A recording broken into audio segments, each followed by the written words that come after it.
America की आबादी अब बढ़ने वाली नहीं है बल्कि गिरने वाली है और ये सब 2033 से शुरू होगा। कांग्रेस की एक नई रिपोर्ट में चौंकाने वाला खुलासा हुआ है।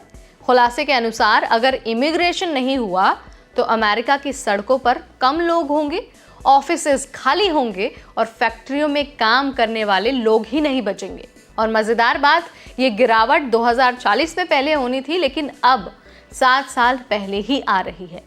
आखिर ऐसा क्यों हो रहा है? क्या ट्रंप की सख्त इमिग्रेशन पॉलिसी इस प्रॉब्लम को और बढ़ाने वाली है? क्या इससे H1B visa holders, F1 visa holders पर भी असर पड़ने वाला है? अगर आप अमेरिका में पढ़ाई कर रहे हैं या फिर काम कर रहे हैं या फिर पढ़ाई और काम का सपना देख रहे हैं तो ये रिपोर्ट आपको शॉक दे सकती है। पूरी डिटेल हम आपको इस वीडियो के जरिए बताएंगे, तो वीडियो को एंड तक देखना है, बीच में नहीं स्किप करना है। Hi everybody, I am Neha Upadhyay and you are watching NBT tech ed. CBO यानी कि कांग्रेशनल बजट ऑफिस, इसने एक रिपोर्ट जारी की है और रिपोर्ट के अनुसार 2033 से अमेरिका में हर साल मरने वाले लोगों की संख्या जन्म लेने वाले लोगों से ज्यादा होगी। यानी अमेरिका की जो नेचुरल पॉपुलेशन ग्रोथ है वो रुक जाएगी और इमिग्रेशन ही एकमात्र तरीका होगा जिससे जनसंख्या बढ़ पाएगी।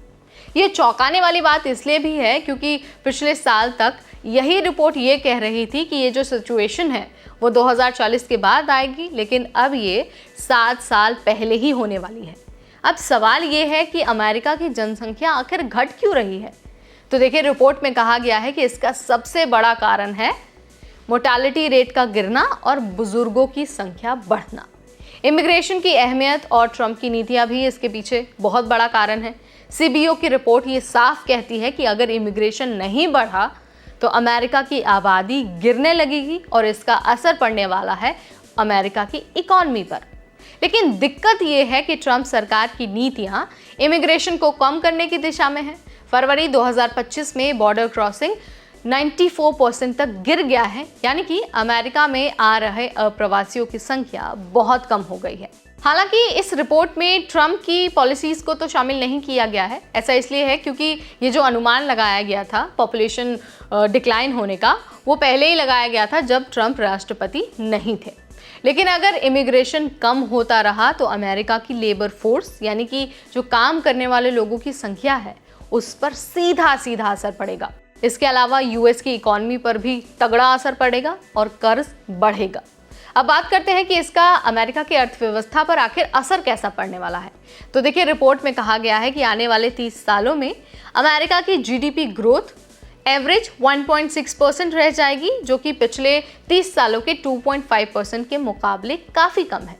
इसकी वजह क्या है? वजह अगर आप जानेंगे तो समझ में आएगा कि रिपोर्ट में 3 मुख्य कारण बताए गए हैं। एक तो सबसे पहला कारण है बुजुर्गों की संख्या बढ़ना और वर्किंग पॉपुलेशन की संख्या घटना। इसके अलावा नई नौकरियां भी कम पैदा हो रही हैं, ये भी कारण बताया गया है रिपोर्ट में। और साथ ही प्रोडक्टिविटी ग्रोथ भी धीमी हो रही है, इसके बारे में भी जिक्र किया गया है। CBO रिपोर्ट में ये भी चेतावनी दी गई है कि अमेरिका का जो पब्लिक डेट है वो 2025 में 100% GDP था, लेकिन 2025 तक ये बढ़कर 156% तक जा सकता है।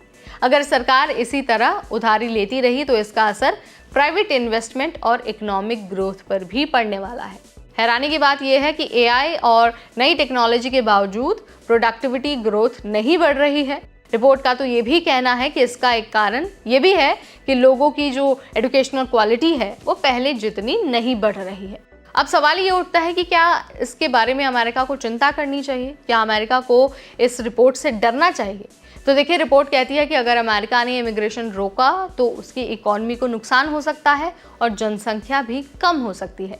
लेकिन ट्रंप सरकार की नीतियां फिलहाल इमिग्रेशन कम करने की दिशा में ही हैं। ऐसे में देखना होगा कि आने वाले समय में अमेरिका इस मुद्दे से कैसे निपटेगा। आपकी इस रिपोर्ट पर क्या राय है? आपका क्या कहना है? कमेंट के जरिए आप मुझे ज़रूर बताइए। और हाँ, ये भी बताइए कि क्या अमेरिका को इमिग्रेशन कम नहीं करना चाहिए? जो भी आप मानते हैं कमेंट के जरिए मुझे बता सकते हैं। फिलहाल इस वीडियो में इतना ही, अगली बार फिर आएंगे नई जानकारी लेकर। तब तक मुझे यानी नेहा को दीजिए इजाज़त। Keep watching NBT tech add.